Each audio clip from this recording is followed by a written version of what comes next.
Hello everyone, and welcome to our third appointment dedicated to functional protocols.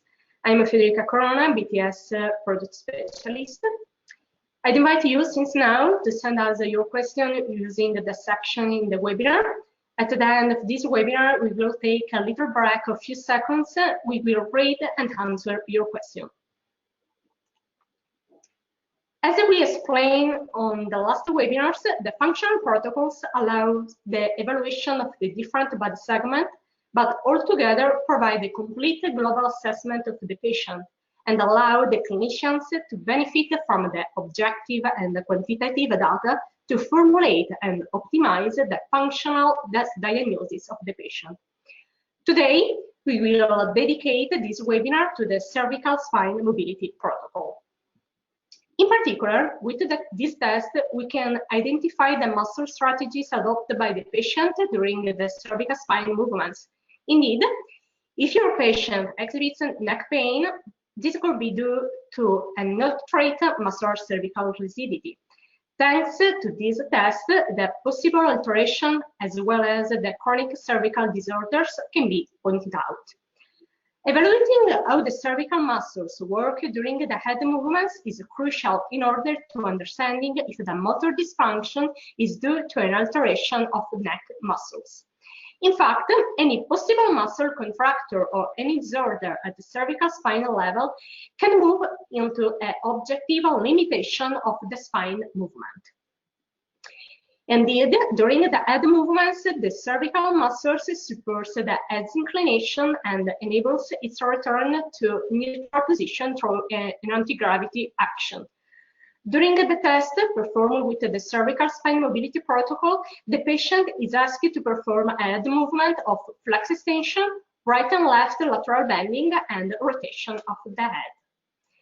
From a technological point of view, the cervical spine mobility protocol requires this BTS wearable sensor, 4 probes of the FrameG system, and the G sensor. The MG probes that allow the evaluation of the spine cervical muscle activity must be applied on the both sides of the sternocleidomastoid and bilaterally on the paraspinal of the cervical spine segment at the level of the C4 vertebra. The G sensor that allows the kinematic evaluation of the head movement must be placed back on the head above the external protuberance of the occipital bone, as shown here on the image. So now, take a second to watch the video that explains better how to prepare the patient and how to perform the test. First of all, we identify the cervical spine segment. Once the spinous processes of the atlas and the C7 vertebra are identified, the paraspinal muscle of the right and left are detected. The MG probes must be placed at the level of the spinous process of C4 on the muscular belly of the left and right, following the muscle fibers direction. The probes can be placed in this way, that is, with the largest part turned downwards in favor of gravity. When placing the probes, it's necessary to keep in mind that during the head flexion movement there will be an important sliding of the skin. For this reason, we recommend to not overlap the electrodes, because this will certainly come off during the movement. Instead, keeping them slightly apart, we are sure that the electrodes will remain well adhered to the skin even during the movement. With a light pressure, we will make the electrodes adhere to the skin, and we invite the patient to perform the head flexion extension movement in order to be sure that the electrodes always remain well in contact with the skin. Let's now pass to apply the probes on the anterior neck muscles, that is, on the medial right and left sternocleidomastoid.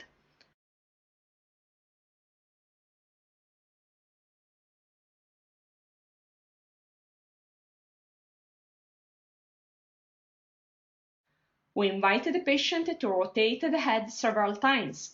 In this way, we can easily identify the muscle and put the probes at about half the muscle's length.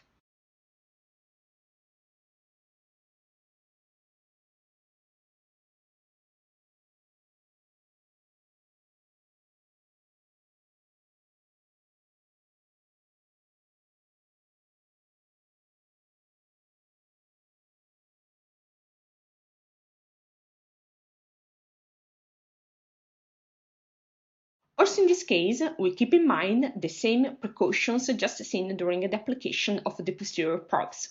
So let's carry out a light pressure to take the reactors well adhered to the skin.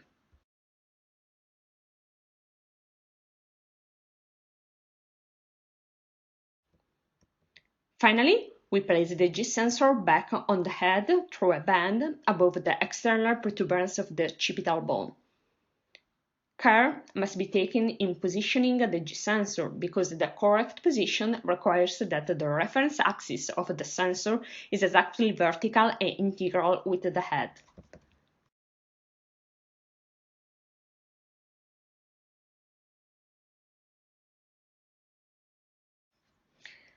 As the patient is now ready to perform the test, we invite him to comfortably sit on a chair with a backrest. The test begins with the acquisition of the patient in resting posture, keeping the head in its neutral position for 3-5 seconds.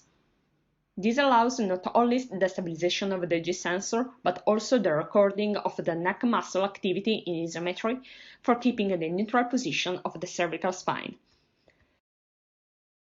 The patient is then asked to perform the lateral bending movement smoothly and at a natural and comfortable speed. The patient performs the maximum head lateral bending to the right, returns to the neutral position of the spine, performs a maximum lateral bending on the left, and returns to the neutral position. The movement is repeated for at least 3 times in order to evaluate the possible variation in the lateral bending movement. The patient is then asked to perform the head flexion extension movement. As you can see in the video, starting from the neutral position, the patient flexes his head anteriorly, returns to the neutral position, extends his head, and returns to the neutral position. Also in this case, the movement is repeated for at least 3 times so as to be able to evaluate the possible variations in the head flexion extension movement. Finally, the rotation movement is performed. The patient rotates the head to the right, returns to the neutral position, rotates his head to the left, and returns to the initial neutral position. As in the previous cases, the movement is repeated for at least 3 times. In this way, we can evaluate the possible variation in the head rotation movement.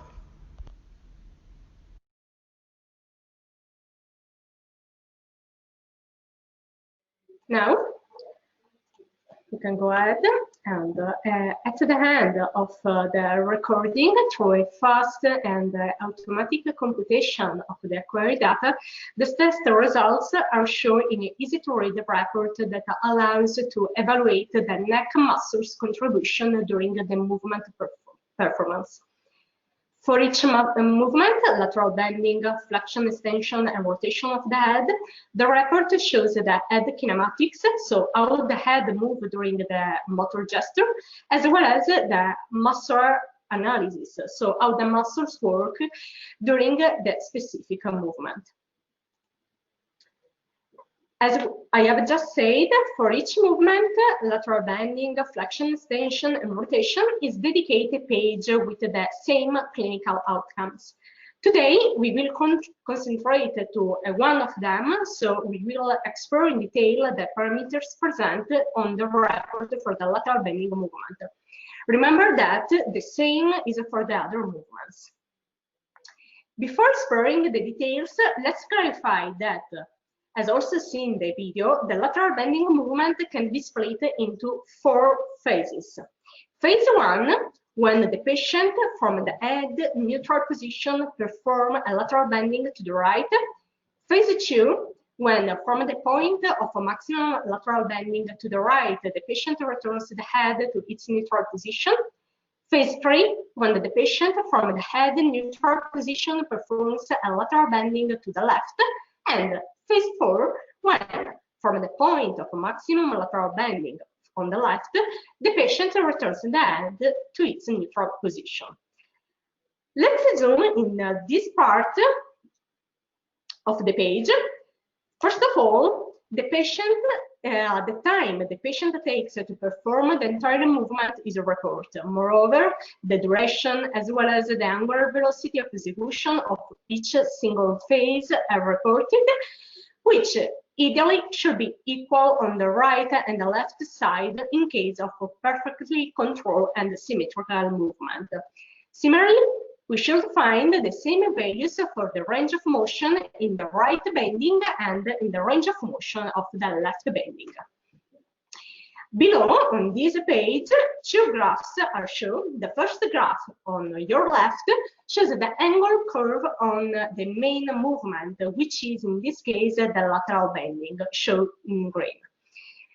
This graph allows us to immediately understand if the bending angle, shown in green, reaches the normality range of motion that is represented by the horizontal gray lines. Moreover, it can be assessed whether the patient needs to implement compensatory strategies with other head movements that theoretically should not provide any contribution to finalize the gesture. The other two movements that should be null are flexion extension, shown in purple, and rotation, shown in pink. As we have also watched in the video, during the bending movement, our patient made a slight flexion of the head. In fact, we can observe the purple curve, which is not flat, and the slight rotation of the head, as shown by the by the pink curve. Let's now turn to the graph on your right, so this one. This allows for the evaluation of the patient's smoothness and movement control. In fact, this graph describes exactly the movement performed by the patient in terms of angular velocity, which is shown on the x-axis, and the bending angle, shown in the y-axis. The graph is split into 4 quadrants, one corresponds of each phase of the movement. This vertical line divides the positive speed, this one, from the negative speed, the other one, while this horizontal line split the positive bending angle from the negative angle values. Note that the sign is only by convention because the movement takes place in 2 opposite directions. In fact, the positive angles are associated with the bending movement on the right, while the negative angles are associated with the bending movement on the left. Therefore, if I take into account any point of this graph, for example, here on the phase 2, that is the period from the maximum bending point on the right to the neutral position of the head, the angle and the speed will be positive.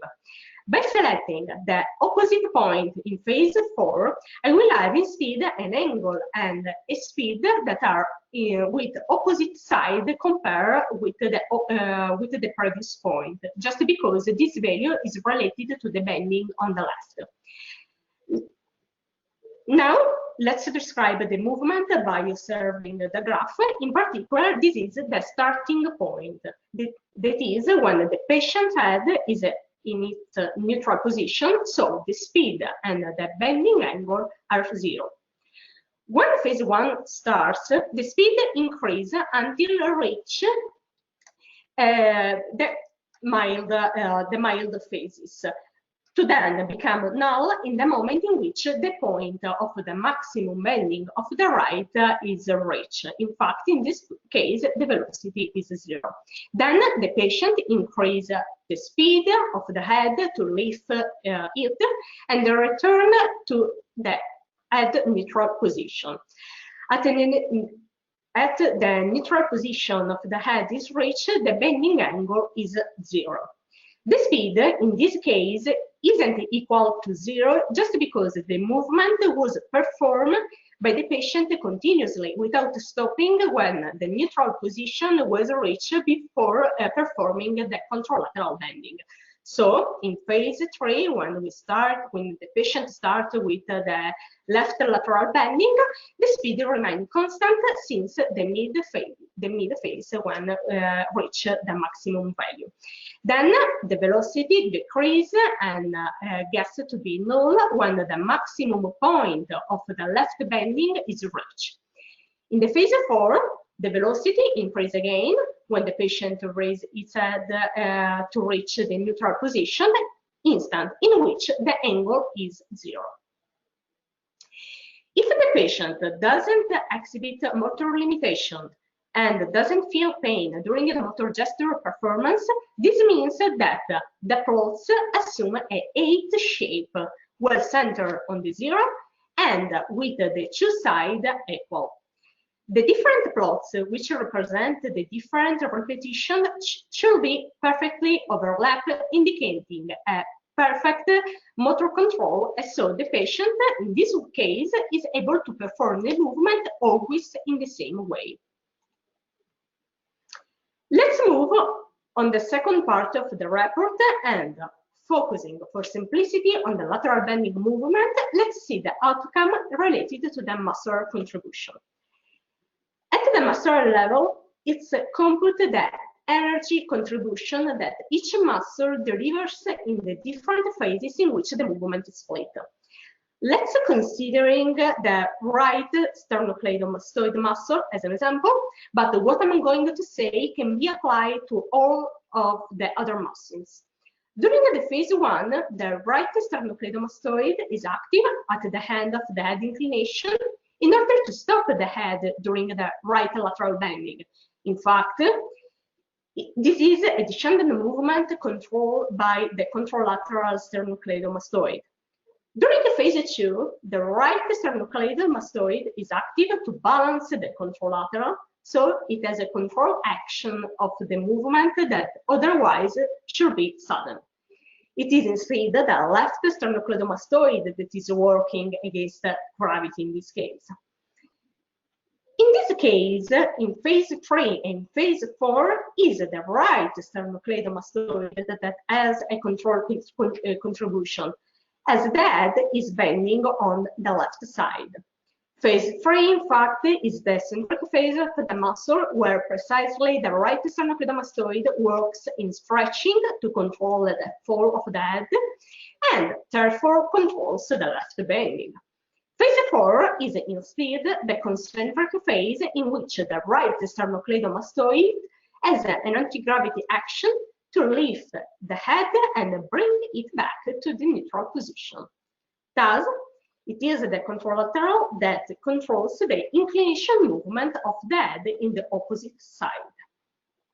So, taking into consideration only the phases in which the right and the left muscles enable the head return on its neutral position, that are the phases in which the muscle fibers are developing shortening force, we have to consider the left muscle in phase 2 and the right muscle in phase 4. So, in order to check if the two muscles work in equal way within their respectively phases, the records provides two indexes which are synthetic measures that immediately describe what is happening at the muscular level. The symmetry index allows to identify if the activity of the two homologous and contralateral muscles is symmetrical. An index higher than 90% indicates that the energy contribution of the left muscle in phase 2 is equal to that of the right muscle in phase 4. The predominance index allows instead to identify which of the two muscles has a higher activation. A positive index +1 indicates a right predominance, and negative value -1 a left predominance. In this case, for instance, the two sternocleidomastoid muscles don't work in a symmetrical manner, and we immediately understand that it is the left sternocleidomastoid that has a higher energy contribution. If it is the left to be predominant, this means that the right muscle works less. The guy of the video is a violinist and plays the violin on the left side. So the right muscle has for sure a reduced concentric activity because it is always in a situation of pre-stretching of the right sternocleidomastoid for the positioning of holding the violin. Finally, we find the timing of the muscle activation, which shows in which phases of the movement cycle the onset and offset of each investigated muscle take place and provide also information about the muscle activity peak. Focusing on lateral bending, the activation timing are reported to confirm what we have just seen in terms of energy contribution in the different phases. In fact, we can observe that the right sternocleidomastoid is active near to the max right lateral bending to stop the head, while, so in this case, while the left sternocleidomastoid is active in this phase, in the phase 2, in which it is called to work in concentric way to lift the head and bring it back to its neutral position. In the same way, if we can see, as we can see in the left lateral bending part, is the right sternocleidomastoid that is active in the phase 4, on here, to lift the head and bring it to its neutral position. On the other hand, the left sternocleidomastoid is off. In conclusion, what are the advantages that can be obtained from the use of the cervical spine mobility protocol? The protocol for sure allows, first of all, to evaluate the muscle activity of the cervical spine during the head movements, pointing out the adapted muscle strategies by the patient with motor limitation. This is thanks to the muscle indexes that give us an important information related to the energy delivered by each muscle to conclude the cervical movement. In addition, the protocol allows obtaining an important quantitative and objective contribution to highlight with a pre-post assessment the benefit of the performed treatment. Before to conclude our webinar, I remind you about our upcoming webinar, which, as you know, are dedicated to the detailed exploration of each single protocol. And I also remind you that by attending at least 3 of the next webinar and correctly answering a quick survey, which will be proposed at the webinar end, you will receive the BTS participation certificate. Thank you for your attending, and I look forward to seeing you on our next webinar, which will be dedicated to the shoulder mobility protocol. Have a great day.